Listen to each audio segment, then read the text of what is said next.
Hey guys, welcome back to my channel. If you're new, you should definitely subscribe because your girl's a whole vibe, okay? Period. So as you can tell by the title, I'm gonna pretty much put you guys on to how I was able to rent a house, being that I am self-employed. And this also goes for renting an apartment. I'm gonna let you guys know what I went through in order to get here because it is not easy trying to rent when you are self-employed. And I'm gonna put you guys on to how I got around it. And I'm gonna put you guys on to pretty much how I found what I was looking for, the pricing in Atlanta right now, because obviously rent prices are sky high. So we're just gonna get into it. First things first, I do wanna say that when you're thinking about moving out, you definitely wanna make sure that you have money saved. I did not, so do not follow in my footsteps, learn from my mistakes.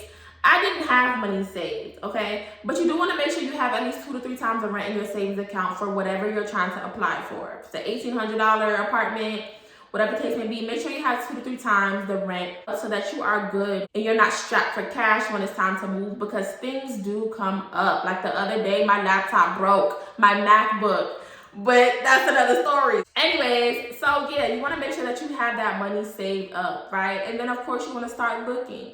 Me personally, when I was looking for apartments, I was on Zillow, I was on apartments.com. That was pretty much it. Now, when you are self-employed, I'm just gonna get straight into it, okay? When you're self-employed, you don't get to provide, obviously, pay stubs because we don't have pay stubs. So that makes it much harder for us as business owners. We have to provide about 6 months bank statements. Some apartments want your last year's taxes for your business as well. So if you haven't filed for your taxes, they may not even accept it. So a lot of them want the bank statements and your tax returns, right? So me, I thought I was good. I do make the money. They do look for 2 to 3 times the rent, depending on where you apply. I make the money. So I was just like, this should be a walk in the park. So I started looking for apartments back in June because I was honestly just like, I am ready to move. Like, I lived with my aunt. Love my aunt, love living with my cousins because I was the only child growing up. So when I moved in with my aunt, it was fun. Like, I had siblings, my cousins with me. So I loved it. But if you don't know, I have a 3-year-old and we've been sharing a room since she's been born. Sharing a room, sharing a bed. I had no space. She sleeps so wild. I was just ready to go, be on my own, be in my own bedroom, be in my own bed. So I was just ready to move.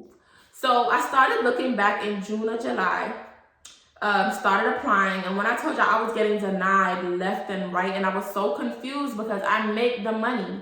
But here's why I was getting denied. So please learn from my mistakes. If you already know this, kudos to you because I really didn't. So my website is through Shopify. If you are using Shopify, you know that Shopify has a balance card, which is like their debit card for us business owners. So whenever your customers place an order, if you have your payouts go to your Shopify balance card, you're gonna get your money within 1 to 2 business days. Sometimes I get my money the next business day. It's a little bit faster than if you have your money go to your regular debit or credit card. So I, of course, signed up for the Shopify balance card because for the work that I do, selling custom wigs, I need to get my customers' wigs out ASAP because I have a turnaround time to meet. So I automatically jumped on board signing up. Now, what I did not know was I should have been transferring the money that I was receiving on the Shopify balance card to a personal account.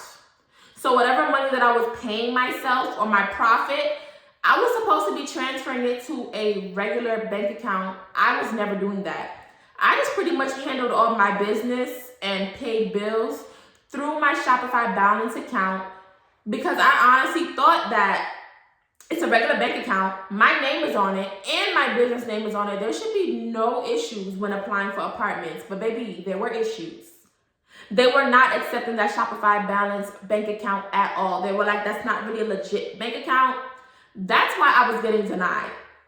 So if you don't know now, make sure you are paying yourself, which means you're transferring money to yourself. So it says $500 was sent to so-and-so. They need to see that paper trail. I honestly didn't know that. I thought as long as I had a bank account with my name on it, I was good. That was my mistake, number one. Okay, so I continue getting denied from apartments, and those application fees are expensive. And a lot of these apartments do not refund you for your application fee, okay? So that was the issue that I was running into. And at that point, I honestly just had to give up on my search for a little bit because I needed to get my bank account right. No one was going to approve me until then. That was my thought process. Now, as I briefly told you guys in the beginning, I do live in a house. I do rent a house now. I originally was only applying for apartments for a couple of reasons. One being, I honestly thought I'd be a bit scared living in like a big house with just me and my daughter. Even though I also had anxiety with living in apartments because I've never really lived in an apartment building before with so many people living around you. And I have a puppy, so if I have to go walk my dog at night, apartment complexes would just scare me. So I did have anxiety about that, but I kind of led more towards an apartment because God forbid if anything was to go wrong, there's more witnesses. That's why I was leaning towards an apartment in the beginning, and I never really thought to apply to houses, right? So that's why I was strictly applying for apartments. But once those apartments were denying me, I was like, I have to just quit my search for a while and just get my bank accounts together. So I was a little bit discouraged for a while. I had even started looking at furniture. I was so discouraged. So that was back in June or July. Now, fast forward to September. I received an email from the company that me and my aunt were renting with, a house company. And they pretty much was letting us know that, hey, your lease is up December 6th, I believe. Are you guys going to renew? I honestly thought I had until the end of December to find an apartment or a house or something. So when they said December 6th and it was already September, I was like, oh no, I need to start this apartment search again. Maybe since I was able to get at least a couple of months of me transferring money back and forth, they will approve me. That was my thought process. So I was back on the hunt. I started applying again and they started denying me again. So I didn't have enough statements proving that I was paying myself. So I was getting denied again. After like 2 more apartments that I applied to, when I started applying again, I was like, I'm not doing this because they're eating my money. Luckily, one of the apartment complexes did refund you back your application fee if you didn't get approved. So I was thankful for that.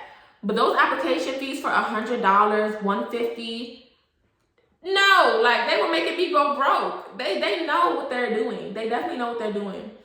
So yeah, the whole apartment thing just didn't work. And at that point, I was just like, my last resort is to apply for a house. I've never tried to apply for a house. Their criteria may be different for business owners. And it sure was. Let me put y'all on. So at least in Atlanta, because I can't speak for any other state, but wherever you live, if renting houses is a thing in New York, that's not really a thing. If it is a thing, look into it if you're having issues with apartments, okay? They're a little bit more lenient, well, at least for Atlanta, because I gave them my Shopify bank account, so my business bank account.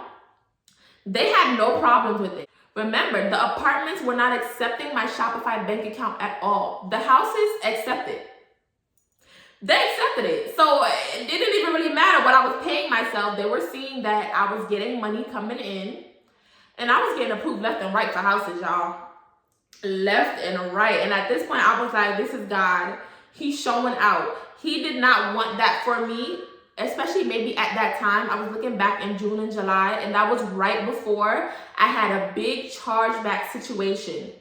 When I was looking for apartments, a couple of weeks later, if you guys follow me, you know that I had like 5 customers submit chargebacks back to back that put my bank account in about negative $2,000, almost $3,000. So imagine if I would have gotten approved for an apartment. I would not have been able to pay my rent.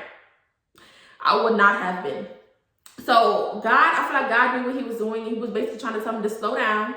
It's not my time yet. I will let you know when I'm ready. And he let me know, and maybe he was ready. Let me let you guys know the websites that I use to apply for some houses.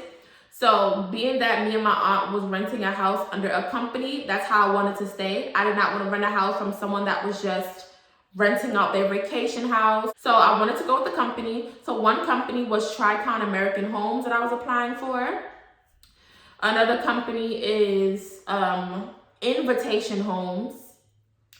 And another one is Resi Homes, R-E-S-I Homes. Those are some companies that you want to take a look at. These companies do have houses all over. So you just want to go on their website to see if they have any houses in your state.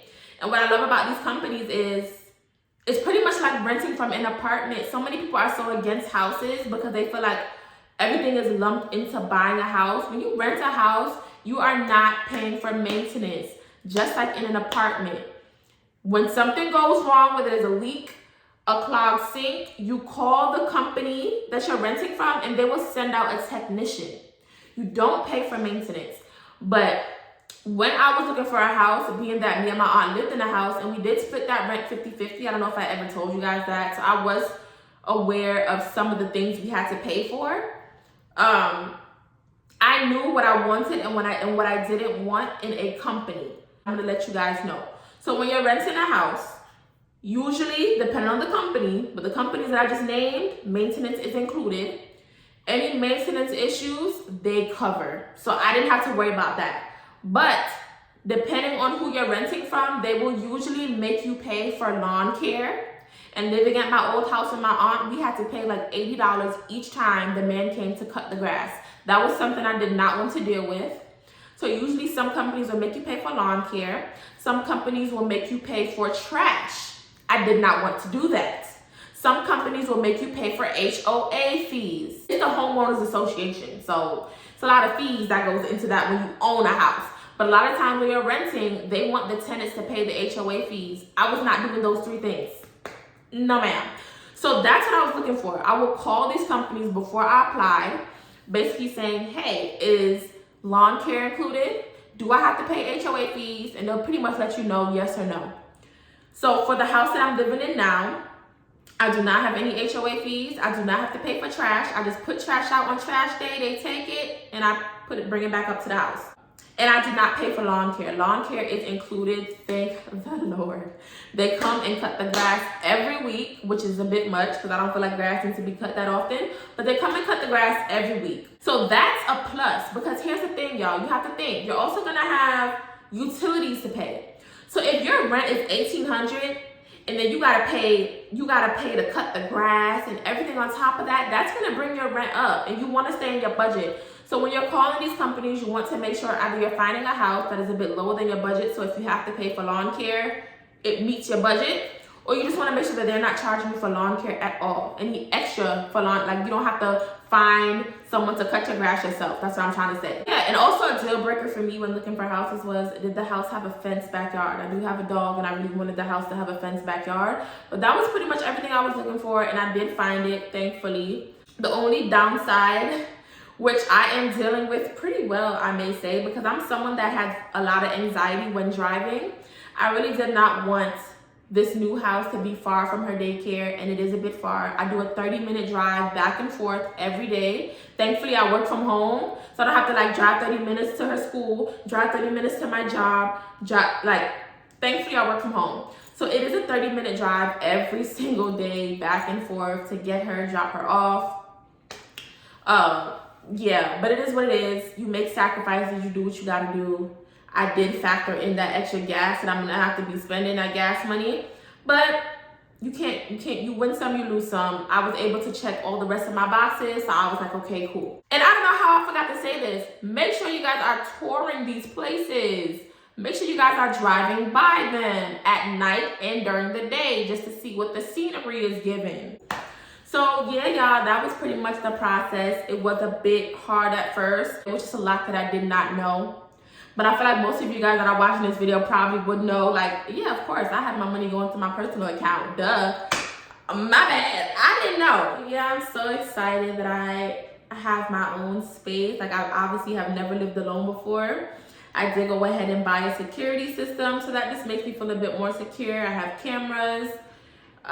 Just makes me feel a bit more secure. But y'all so excited. I'm so happy. I know y'all can probably tell.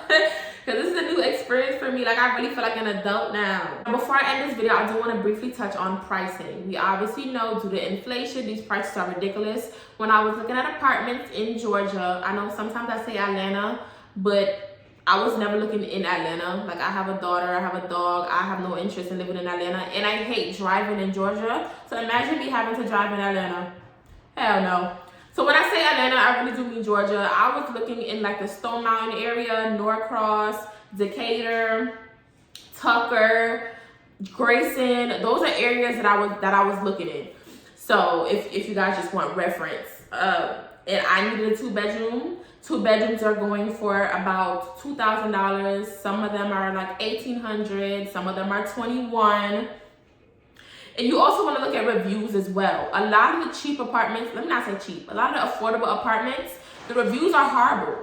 Roaches, I wasn't doing that. So sometimes you're kind of forced into these newer renovated apartments because a lot of these old apartments, when you're reading these reviews, the trash pile up, your package is getting stolen. I cannot afford for packages to get stolen with what I do. And that's another reason why I feel like God really wanted me to move to a house. Because I hear so many stories about packages getting lost, living in apartment complexes. I can't afford that. Imagine somebody order a wig and their wig gets stolen. What I'm supposed to do besides give them a refund? And now I'm out of money. Everything just happens for a reason.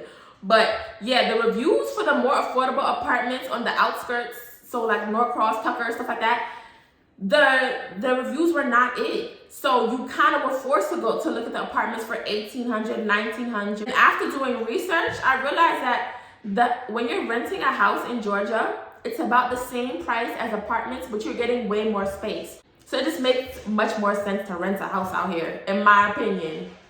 If you're single, you're alone, this may not be for you. I'm gonna let you guys know how much I paid just for educational purposes. And if you stay to the end of the video, I got you with pricing, because I was watching these videos when I was looking for houses and stuff. I wanted to know like what certain people were paying, how their utilities were looking.